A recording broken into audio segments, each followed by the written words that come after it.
I think it's really great. It's great that companies like Würth Phoenix are promoting these type of conferences. And with the speakers I've heard so far, I mean, it's been a very high quality and interesting. And the interesting thing is, of course, that so many people attending. I think it's 400 people, and the interest in open source is so high.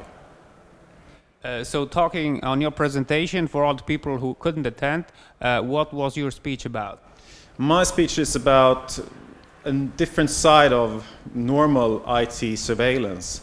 We are much more doing projects in business activity monitoring. These are more on the service level of what's really going on in the application and the processes of the system we run. We have done a number of projects for Swedish companies or international companies where in transportation, where you want to monitoring the whole process of shipment orders to invoicing bills.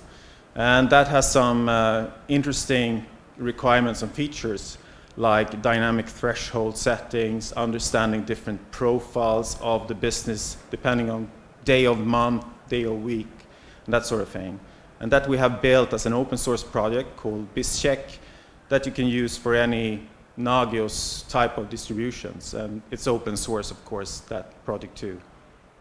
Talking about open source monitoring solutions and the potential in the European market of these solutions, what's your experience in Sweden on these solutions?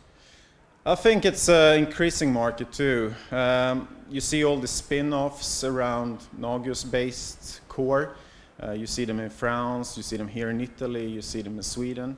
And I think the number of people now developing on that, making additions to that core, will really also increase the quality of these products.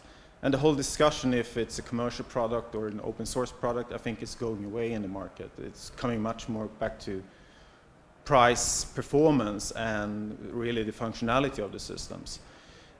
So I think it's a increasing market and an interesting market, and especially in our area where we're trying to focus on the higher level of business monitoring. I think there is a huge opportunity. You see all the big companies, like in Sweden we have many big companies like Ericsson and Intelco, etc. And I think they are all adopting open source. I mean, Linux today is not a discussion or an issue. I think it's more a selection on the price again and the quality and the capabilities it has. And of course, the whole thing with Linux has helped everybody else developing open source. And I think the way we're trying to do it is also getting sponsorship for customers to be part of the open source project because they're benefiting from it and gaining from it. So I don't think it's a big issue anymore. And like we heard here on the conference from Forrester, I mean, how they perceive and see the market, I think it's a non-issue anymore. I mean, coming back to it, it's a license thing. If it's a better product, who cares if it's open source? It's just better.